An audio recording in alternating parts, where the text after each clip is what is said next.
Hello everyone, I'm James Milan and welcome back to Your Arlington Dollar. This next installment is going to be focusing on the Community Preservation Act, which I'll talk about in just a minute. But I did want to welcome our resident gurus, Walter Fye and Annie LaCourte. Thanks for coming back again. Thank you, James. Many of you will recall that question 5 on the ballot in the fall was the adoption of the Community Preservation Act, or CPA, here in Arlington. And that passed, and so we'll be proceeding into the first season of the CPA in Arlington.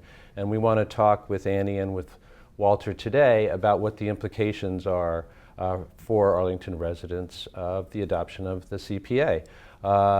Initially, we're going to talk about how the money is going to be coming in that we get. In general, just to give a brief description, the Community Preservation Act is a state program which enables Arlington, once it makes a surcharge to people's property taxes of a given percentage, to access money from a state pot for specific purposes that we will describe. So that's the overall description of what the CPA is about, but we will delve much more into the details with Annie and Walter forthwith. So let's talk about how the money is going to come in, first of all. How is it that, my understanding is that the CPA involves a surcharge to people's property tax of somewhere between 1% and 3%. Yep. Annie, what were the stipulations? Yeah. So the way that a community has to adopt the CPA, so it's an opt-in program, and that adoption has to include a vote of whatever the legislative body is, in our case, town meeting, to put the question on the ballot, which includes formulating the question, and then a vote of the community to adopt the program. And you can add a surcharge to tax bills of between 1% and 3%. It's defined in the ballot question, I believe, what the percentage is that people are voting on. And then there are certain exemptions. So you can exempt the first $100,000 of your real estate value on both residential and commercial, and you can exempt people who are living in affordable housing or seniors who are low or moderate income, 60 years and up. And we chose, in that ballot question, we defined the question as we're going to take all the potential exemptions and we're going to ask for a 1.5% surcharge. And if you look at the town website on their CPA page, you will see that all laid out, and that the surcharge on the median income, which is the fee that will be collected once a year from a homeowner, is about $90. Now that's on the median house. Obviously, if your house real estate value is higher, you'll be paying more. If your real estate value is less, you'll be paying less. So that's how the money comes in.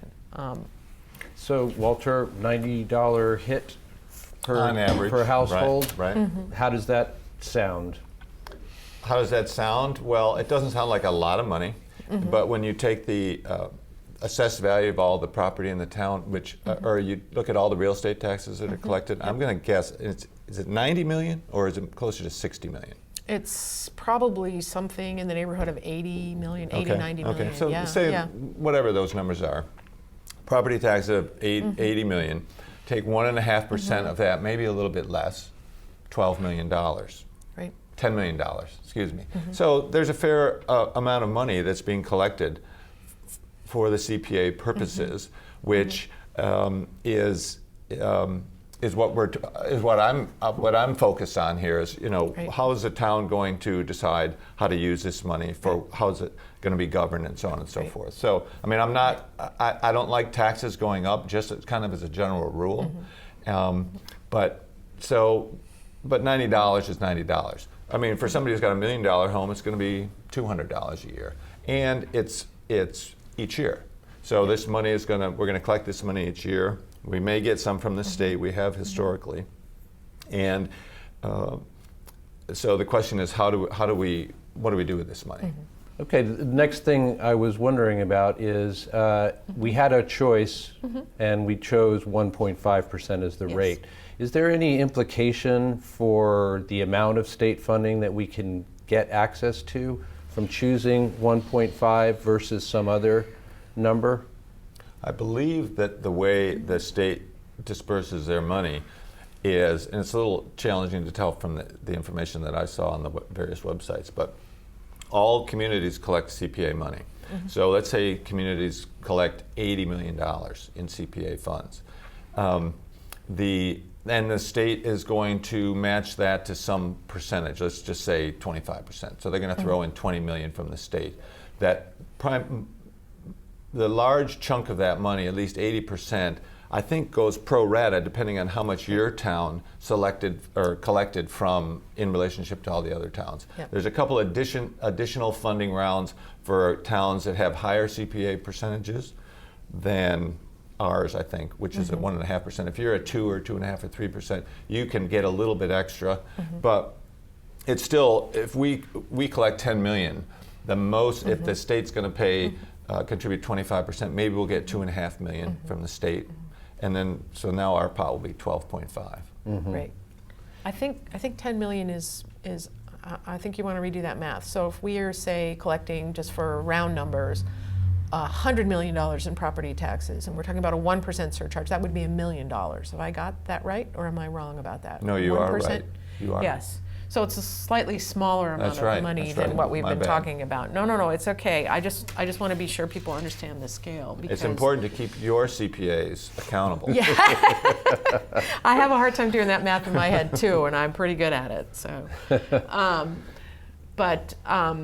yeah. So the CPA program, in terms of this choice to tax ourselves, is a really interesting sort of approach that the state took when this law was passed. So first of all, the things that the CPA can be used to fund, which Which we will talk about, Yeah. I promise, in a second. Let me just ask you Sure. one other thing. The 1.5% then, which is what we've decided, will in the Yes. end be, I assume from what Walter was saying, that will give us access to less money altogether from the state than a, say, 2 or 3% would be, because our total number, our contribution as a town, Yes. is what determines the state's Yes. contribution, and it will be lower as a consequence. Is that Yeah. correct? Exactly. Okay. Exactly. And so what was interesting to me about this program from the state is that they took a pot of, which we're going to discuss in a minute, things that it's hard for communities to spend money on, in the sense that they can be seen as nice to haves, and they're not critical to sort of public health or public safety, like sewers and police officers. And they said, okay, we want to encourage you to spend more money on this, so we will give you an incentive to do that, but then you've got to vote to tax yourselves more. And oh, by the way, if you do that, then you can only spend this money on those purposes. So you could have, say, a major emergency in town, but you would not be allowed to tap your CPA funds to cover the cost of that emergency unless it related to one of the categories. So it feels a little bit to me like, I don't know, like being addicted to coffee, if you want to look at it that way. That there's sort of a sense in which the state is saying, we want to get you a little bit addicted to spending money this way. Personally, I think we ought to be able to just tax ourselves however we want to cover whatever we want to cover, but that's sort of my bent, is that once we had the stricture of 2.5, which, as we said last time, imposes some discipline on us, whether we like it or not, then this kind of addition to that, this kind of programming in addition to that, sort of follows, as opposed to us just being able to say, we as a community value these things and we're going to tax ourselves enough for that. So that's my perspective on it. One description I've heard of the CPA is we talked in a previous segment about operations and the fact that education, health, safety, et cetera, were the basics of what we depend on the town to cover. And one description I've heard of the CPA is that it is more about the quality of life rather than the essentials. And that, again, the items that you were about to mention, that is, and we can now move into this part of the conversation, which is there are designated areas that the CPA is meant to cover and to enhance and to encourage us as towns to spend our resources on. And well, Walter, what are those areas? So, fine. It sounds to me from your last answer almost like I'm not so sure that you voted for the CPA. I did. Okay, you did. I didn't. So I just want to go on the record as saying that I wasn't for it at first.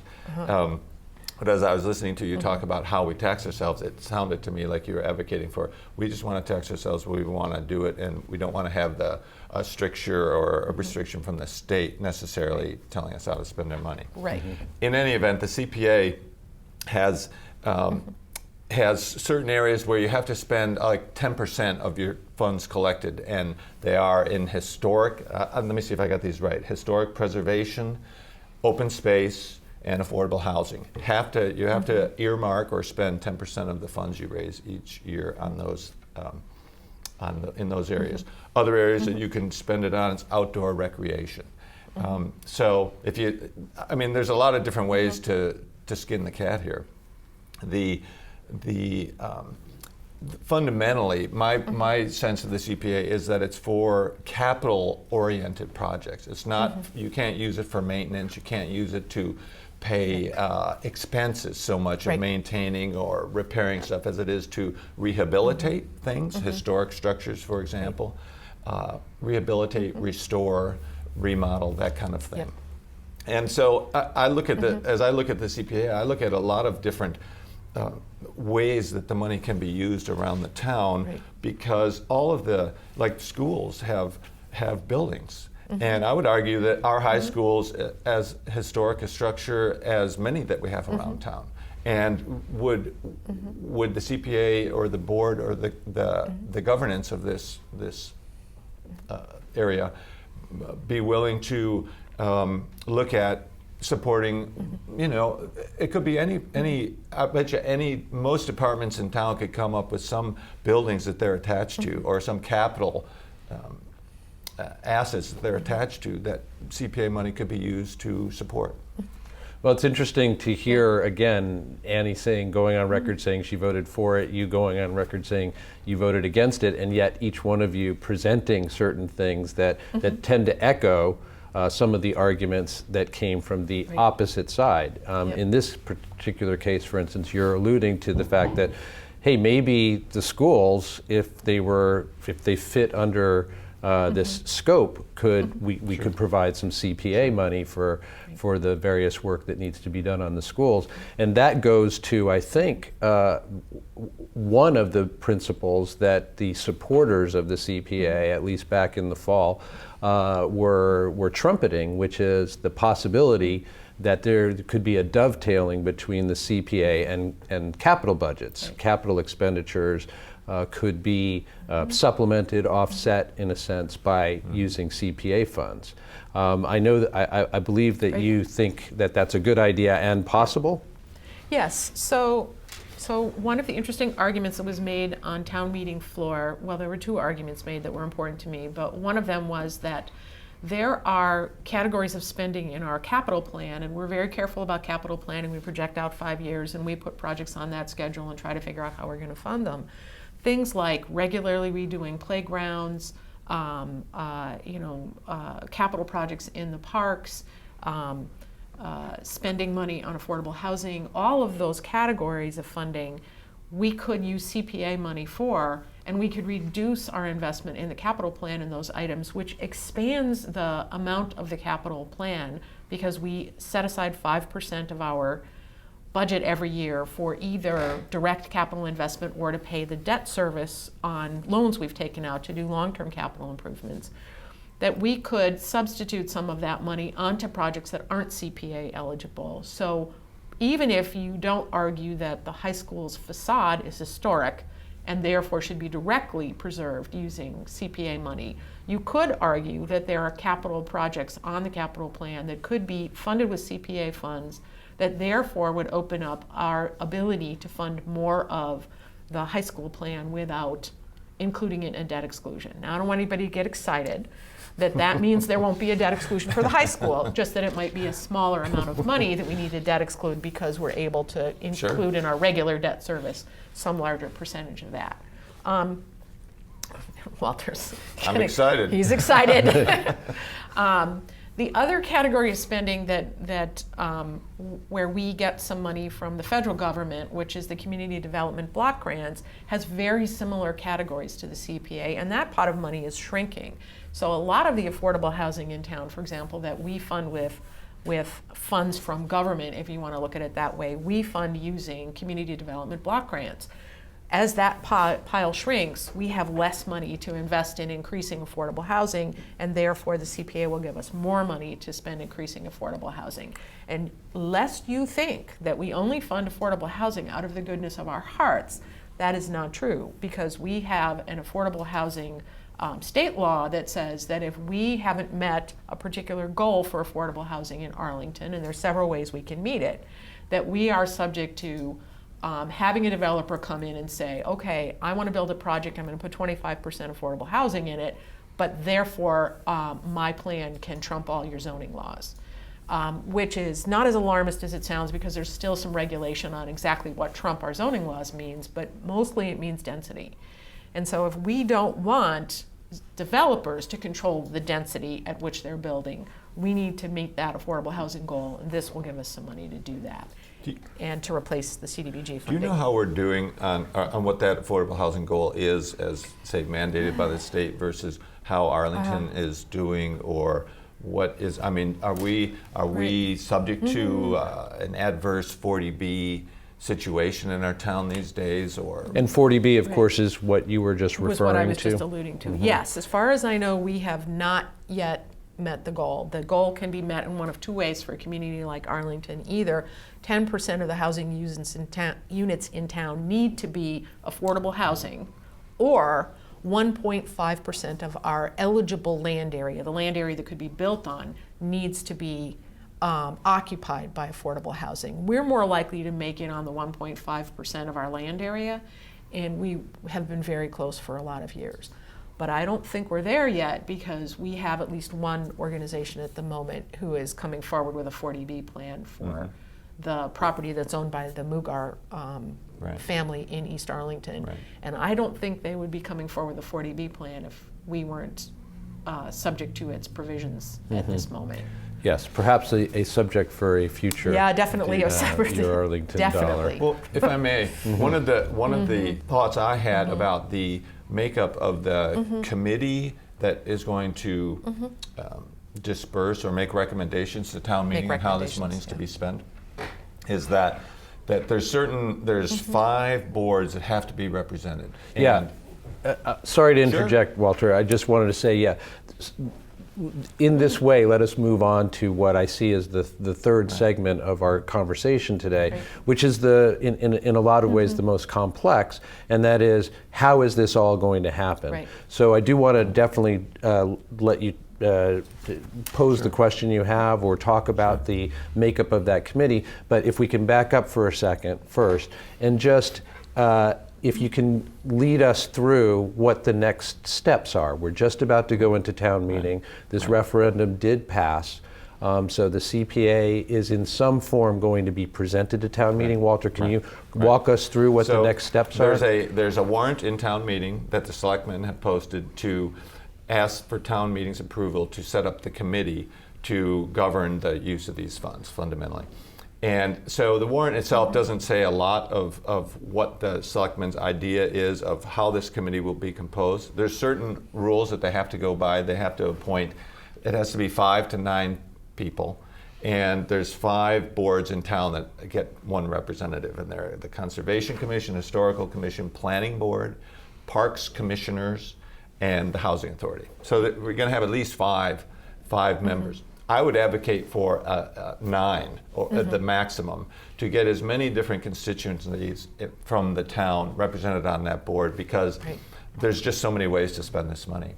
So like my idea of the facade of the high school, would somebody from the Board of Education or somebody that's education advocate be represented. And so how those other 4 members are to be decided, I think is fair game for discussion at town meeting to make it as broad as possible to encourage participation. So you would advocate for that board to be composed of of the maximum number of people possible to get and try to make it as because these commissions, and when you look at the CPA in general, there's a certain advocacy group or group of advocacy groups who have supported and have helped bring about CPA in our town. And so when you look at them, they're a constituency in the town, in the state, and so but there's other constituencies around in the town as well. And so I say give them as much of an opportunity to represent their points of view and have their input, because I think that's ultimately the way great government works is people are putting their say in. So you're in favor of bigger government in this particular case, it sounds like. Is that a good idea as far as you're concerned? I think Maximum it's a really of good 9? idea. I think it's first of all, I think you want to maximize the citizen engagement. And when you look at a board like this that's composed of 9 members, you have to think in terms of, who is going to get to vote on what the recommendations are. Now let's be clear that this board makes the recommendations to town meeting. Town meeting has to vote the appropriation. But if you're familiar with the town meeting process at all, town meeting tends to, is going to look at a set of recommendations, and they are not going to have any information about what was excluded from that set of recommendations. And on town meeting floor is not a good place to make the sausage. So we can pretty much assume that 80% of any recommendation made by this board is going to be accepted by town meeting, possibly with some tinkering around the edges. So who these appointees are matters a lot in terms of what projects are going to get funded and what philosophies used to fund those projects. And not only is more citizen engagement appropriate here, but I think really looking for folks who are not the usual suspects is going to be really important when this board gets appointed, because we have a lot of the usual suspects from the appointees that Walter has already pointed out. There's a balance to be struck between you're having appropriate expertise, you're having some knowledge of how town government works, but having sort of fresh ideas and a new way of thinking about things, as opposed to already having been engaged in town government for years and years and years, which is not to suggest that some of the people that I think will be great on this committee wouldn't be, folks. This has been a labor of love for Clarissa Rowe, for example, for years, and I think she would make a great appointee to this committee. But there are 3 more citizen slots potentially, and I would hope that they're filled with some folks with some new, fresh perspectives. And I would also hope that the CPA committee will see itself as needing to be open. I don't know how much of the open meeting law they're governed by, but I would hope that they will find a time to hold their meetings and their deliberations in public and do them frequently enough that citizens with opinions can show up and express those. Well, you referred just in your answer various times to the Community Preservation Committee, the CPC, members being appointees. Yes. And so that's one of the things that I wanted to ask you both about. I know that there are some communities in Massachusetts in which certain members of these committees are in fact elected. Do you guys have particular opinions about whether there should be some elected representatives on this, or definitely not? And if not, how is it that the appointment process could encompass for, let's say, at-large or unaffiliated with the particular interests? My gut feeling about having elected members is that no, it's not not that large of a program. Now that I've done my math correctly, or you've helped me with my math, it's not that large of a program. Like if we started having elected representatives deciding how to spend every $1 million or $2 million of our budget, everybody in town would be on a committee. And so I'm not in favor of having elected officials per se. I think my guess would be that the selectmen might say we'll appoint them, and that would be fine with me in an open meeting of selectmen, and people can come who are interested. And a lot of committees, although I'll bet you there'd be a fair amount of interest on serving on this committee, but other committees, are wanting for members. And Right. anything that's open, that if anybody's interested, and I hope people are, and will come forward with their new and unusual ideas to participate in this committee would be great. Right.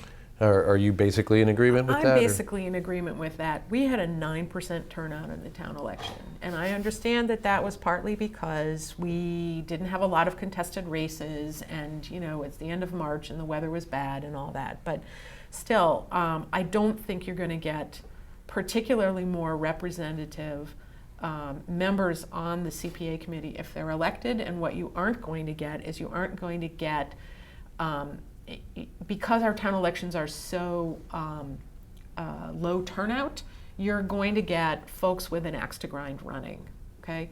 Which can sometimes be good. It can be real motivation for getting involved in government. But in this case, I would like to see people who have some expertise in the areas that this money is going to be spent in, or some connection to community groups that have expertise in the areas that this money is going to be spent in. What I do think is that it's important for people to understand that when the selectmen appoint a committee, okay, generally what they do is they do some advertising that the committee slots are open, they collect resumes, somebody reviews those resumes and forwards a few recommendations. So it's important to watch for those kinds of announcements, and it's important, to sign up for things like the town alerts, because I am sure the request for resumes for that committee is going to come to you in an email from the town alert system. So if you're not connected to our communication systems, you're not necessarily going to know that the slot is open. And then I would say, don't hesitate. Don't assume that you don't have what it takes. And how do people get connected to town alerts? You go to the town website and you can sign up. It's kind of an opt-in process. Yeah, it's an opt-in process. And if you're signed up for the 911 texts and phone calls and so on and so forth, I think you might also be signed up to get emails, but I could be wrong about that.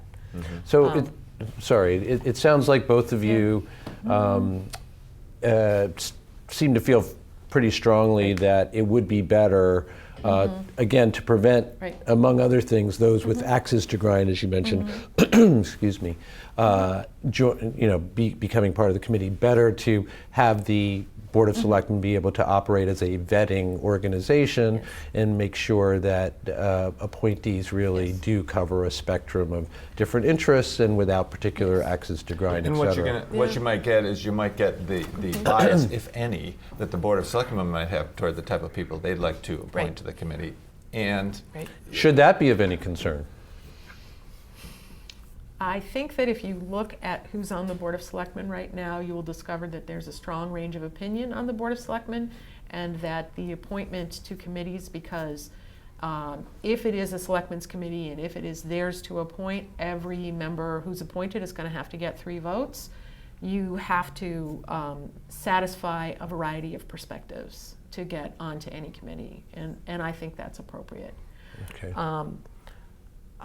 What I think is really important here is that, one of the big arguments that was made by the opponents of the CPA was that, this is a big chunk of money being spent by an appointed committee, and because the money is sequestered for these particular purposes, we're not going to have the choice to, choose to spend that money elsewhere if something comes up that's a big deal.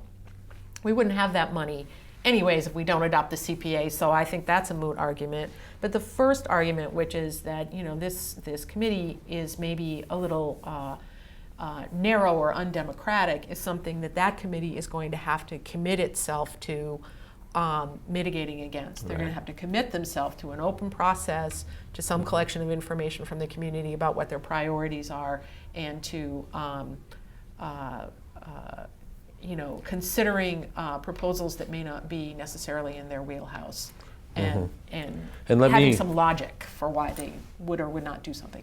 Sorry, let me interject one more suggestion about how they might mitigate, and that would be term limits. Yes. Should there be term limits for committee members? Absolutely.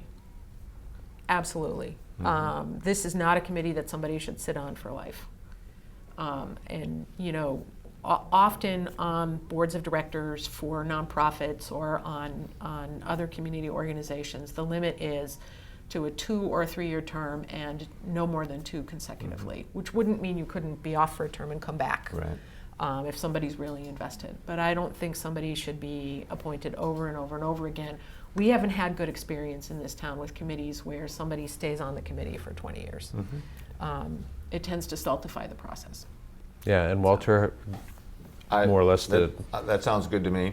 I think maybe it'd be interesting to see what where the proposal's at for what's going to come to town meeting when this warrant is brought forward, and so maybe we can get some information from the selectman's office where they're at or what they're planning to put in there. Maybe we could take a couple minutes from a future segment to just revisit, Sure. right, comment on once that's out there. Yeah, absolutely. Yeah, that makes sense. So Walter, let me just ask you, as somebody who opposed it or at least voted against it back in the fall, as it is beginning to play out here, are you, if you had the opportunity to go back again, is your opposition still strong to this? Would we be better off having voted no, would you say?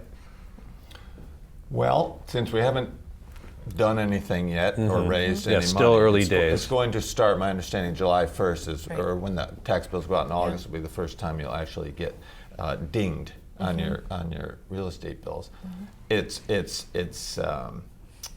jury's out. I think what's important from my perspective would be that how the money is spent in the town, that it be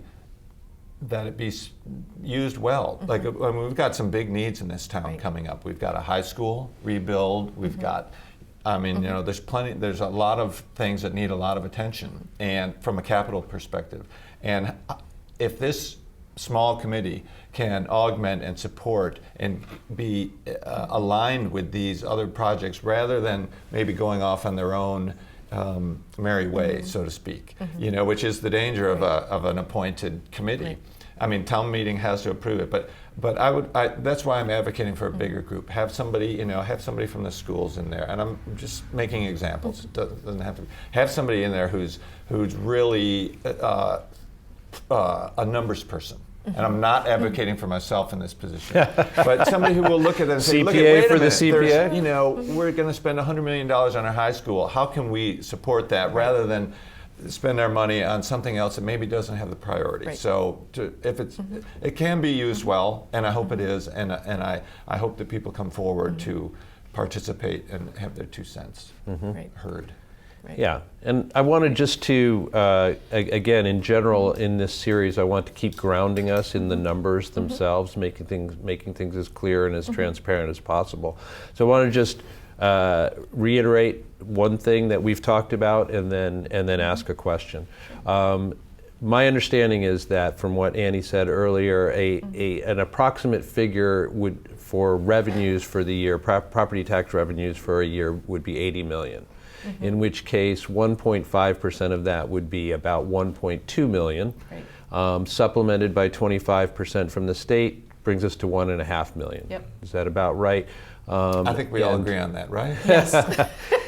So that's I think at that point we agree, yeah. That's the kind of money we're talking about to be set aside for these kinds of projects. Then you had mentioned, Annie, earlier, the CDBGs, the Community Development Block Grants, and how that's going down. But we didn't attach any figures to that. About how much money are we talking about there? So the CDBG allocation is hovering in the same neighborhood. It's about 1 million, maybe 1.2 million at this point.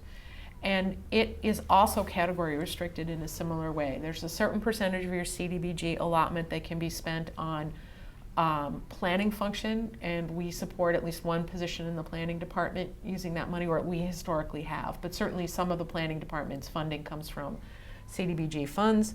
And then you can use it to support affordable housing, and you can use it to support sort of open space recreation, community development projects, and then you can use it to support sort of community groups. And the category that's always oversubscribed under CDBG is the category that is not covered by the CPA. So that tends to be the community groups, where we pay for things like the transportation for seniors via the senior center, and scholarships to various after-school programs, or to support the existence of after-school programs in places like Monotony Rocks or Monotony Manor. And then we put a lot of the money that we put into affordable housing comes from CDBG and goes into that category, and then a certain amount of our capital projects are also funded by CDBG. And those include, sort of handicap access and historic preservation and so on and so forth. So think of it this way. We don't have anywhere near enough curb cuts for folks who are handicapped in town. And we put a certain amount of money, CDBG money, into those curb cuts every year, and we're trying to get to where all the potential curb cuts are done. So we could increase the amount of CDBG money going to dealing with those curb cuts, because now we have CPA money that we can spend on recreational development or park renovations or whatever.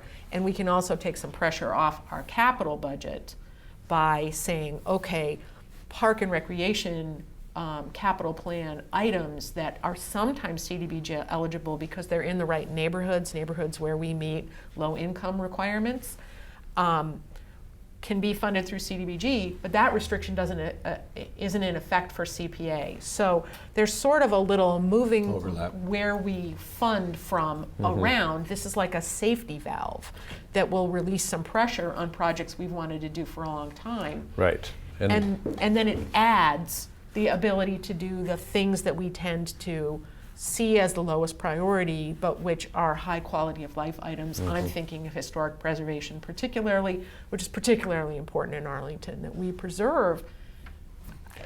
Right. Yeah. And this does sound very good, right? The fact that you could Yep. supplement perhaps the capital budget, Yep. and also CDBG Yep. funds could be, Yep. there would be Bolstered. relief there Yes. coming from this extra pot of money. Any downside to that as far as you're concerned, Walter?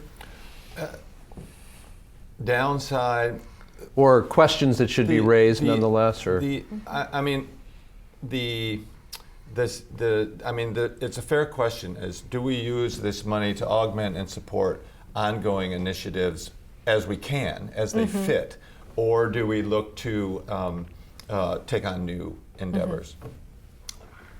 I would advocate for having it support the ongoing initiatives where we know we have capital needs, and so if some of this money can fit into there, then I would advocate for that, rather than expanding the depth and breadth of all the things we're trying to do around town. I like historical preservation. I think when it's done well, it's great, and sometimes when it's not done well, it's like money.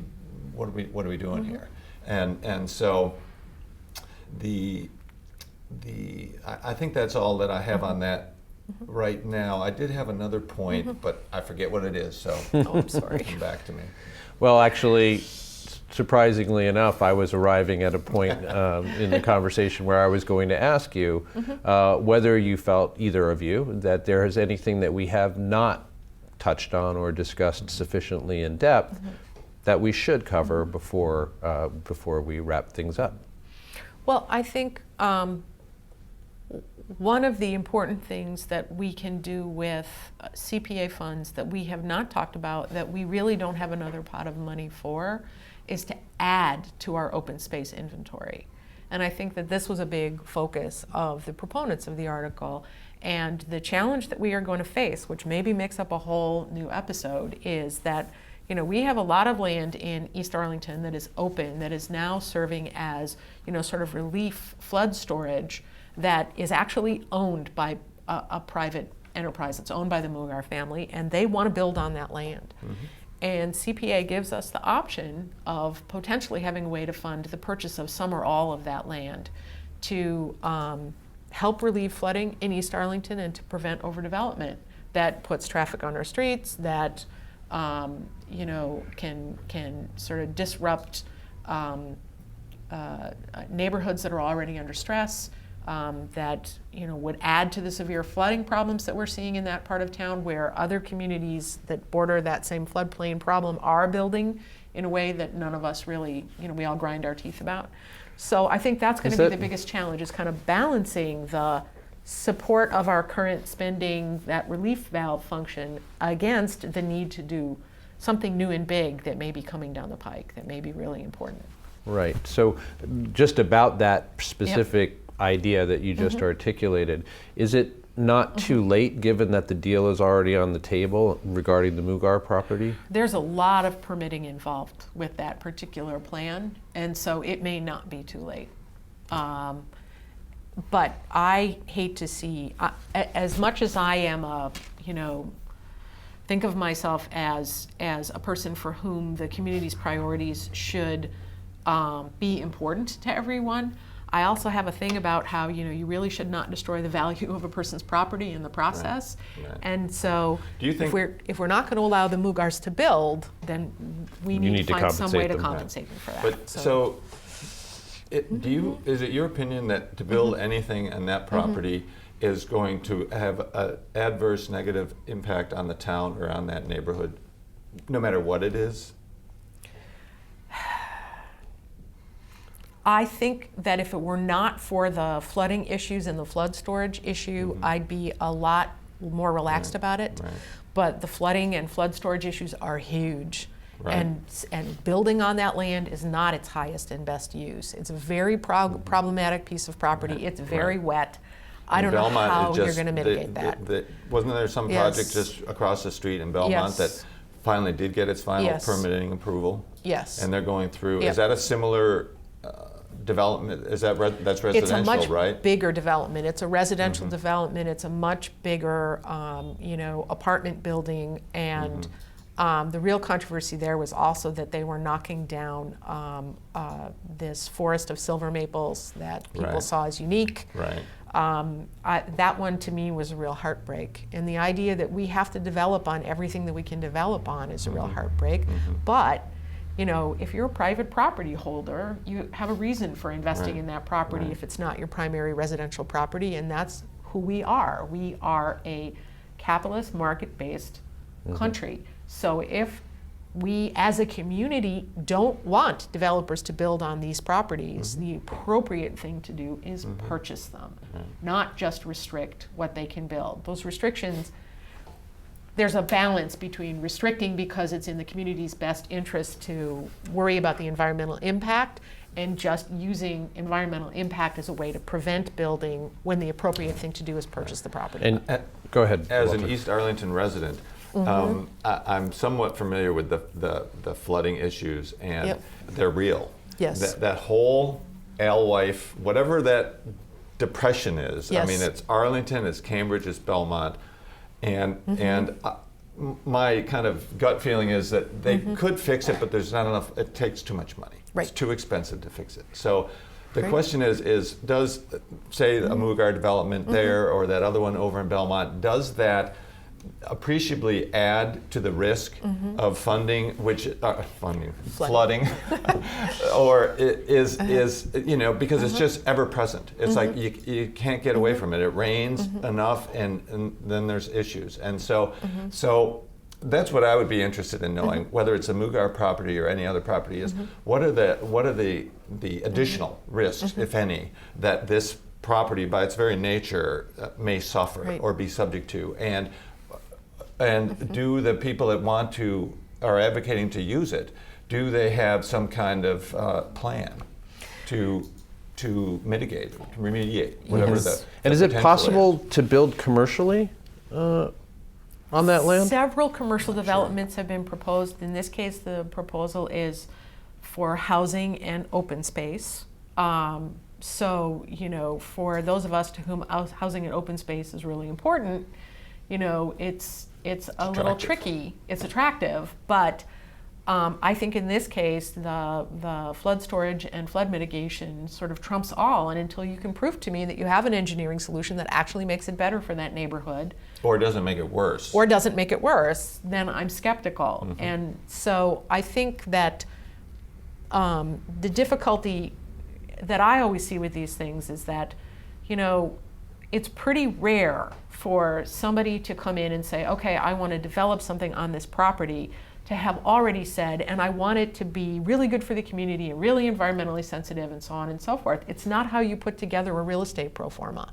A real estate pro forma has to have a number at the bottom line, and that number's got to be in the black. And that has to be the first consideration. It's not the responsibility of a profit-making company to make those decisions. That is the appropriate purview of the community through Absolutely. government and regulation. So we have to stop seeing regulations as somehow bad for business. They actually support businesses in making it possible for them to do the right thing. Right, and you do see, Annie, clearly that the CPA, using the CPA itself, could address some of these issues, Yes. at least give us the ability to perhaps purchase Yes. in part or in whole that. Absolutely, and that the town that's- has said, you know, we want to raise some money from the taxpayers Right. for these purposes. So, Right? yeah, absolutely. Although, Walter, doesn't that run counter to what you were saying a few minutes ago about how you would favor using these kinds of funds more to supplement existing obligations? Well, that's my perspective. Certainly, the committee that makes up this board. Yep. I mean, it's a political body, right? So there's going to be people advocating for what is most important to them, and so I think that's the important thing. And so if they want to take their 10% a year for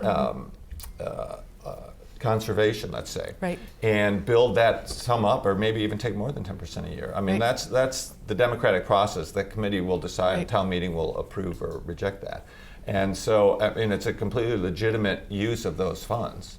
Right. So, Yeah, so we have talked throughout the discussion about different ways in which we think the CPA might be applied in Arlington, including even, again, however you look at the school facade, if that can be argued to be Right. historical preservation, maybe that would fall under the purview, et cetera. Is there any construction of the CPA very flexibly that you think could help to increase the commercial base in Arlington? I think there might be a couple of things that you could see as legitimate uses. I think when you're talking about increasing open space, you always have the possibility when you're encouraging redevelopment to say, hey, you know, we're going to purchase a couple of pieces of your parcel and we're going to make pocket parks out of them, and it's going to enhance your commercial district, and it's going to, you know, put some money in your pocket while helping us to not build on every inch of the land you're talking about repurposing. So you have options like that. I think you have to be very careful about this, because what you don't want to do is you don't want to be seen as a pot of money supporting, you know, legitimate profit-making businesses and making bigger profits. That's, I think, the difficulty with that kind of an approach. one of the thoughts I had before I actually got Yeah. into the nitty-gritty of the act and how it's to be brought Rolled forward out. was, I was thinking, okay, so if this is public money, right? So it's part of the taxes that are raised, and would it be possible to have kind of like public-private partnerships, and you know, where the town is coming forward through the committee, through the town meeting, saying this is important to us, we want to spend some money here, and there's some other constituency, whether it's commercial, whether it's a business, whether it's a group of taxpayers saying, yeah, we'll support that in some shape, form, or manner, and could we work on this together? Yes. And so I don't know so much that that's necessarily feasible as I've read more about this and what the charge is for. And at the same time, I think that's a way that is more inclusive, that could be more inclusive. And so, like, for example, I'm just thinking off the top of my head that they down in front of in the center, in front of Starbucks around there, they took out this part of the plaza that was kind of, it didn't really serve much purpose. It had a few steps on it, and they took it out, and it's opened things up. Yep. So yeah, I don't know if that's open space, but that's, you know, that encourages people to come and gather. Right. There happen to be merchants around that may benefit, and so God bless them, right? Yeah. You know, it's not for them, but it's something that many different people in the town can get enjoyment out of. Right. Or- So that's a great lead into talking about one of the things that the town spends money on that I think sometimes people see as one of the murkiest functions we spend money on, which is planning. And so the whole idea of a planning department, and right now we're also putting together a master plan, which I believe will come before town meeting, which is, you know, a long-term look at what kind of development should we encourage in, you know, Arlington, and what direction do we want that development to take, and what community enhancements. If you put something like the CPA funds into a larger plan about what kind of economic and community development we want, then those public-private partnerships fall out of that pretty easily. And so even if it's not a direct partnership, as in I'm going to team up with this business that's going to do something over here while I do something next to it, you can certainly say, oh, we know where all the commercial parcels are in town, and we know that if we built this amenity in this part of the community, it would help redevelop that community, encourage people to be more interested in the housing in that neighborhood, encourage some businesses to come in, and it would make those commercial properties more valuable. So you can certainly use it as a planning tool in that sense, and that's why it's great that this is coming at the same time as the master plan, because we can also fund this put this money in the context of the programming in the master plan. And people should understand that planning is really about economic development. It's about not only, you know, creating a community that enhances the value of the property that you own, but also of encouraging the quality of life that you want based on the kind of businesses that are here and the kind of community amenities that not only attract residents, but also attract commercial enterprises to want to locate in Arlington. So it's all kind of one seamless piece. And it's a really important function that sometimes gets dissed, shall we say. Well, since you brought up the master plan, actually, I had a question for you both. Wondering whether, I'm not sure how much you've seen of the different not enough. iterations so far. There was Yeah. a recent draft that was published as well, the most updated draft that I think is going to be going to town meeting. Anyway, wondering if you know enough or have opinions about whether it is specific enough to actually address the kinds of needs that you were just describing, or the kinds of potential collaborations or partnerships. You know, whether the master plan, again, gives us the tools to be able to do that. One of the things that I know is a big part of the master plan, from talking to various of the stakeholders during the process, is zoning. You know, and changing zoning as need be in order to achieve the goals of the master plan. I assume that also could affect interpretation, construction of the CPA and its mandates and requirements, et cetera. Yes. So I've thrown a bunch of things out there, and just your reactions to any of them. Okay.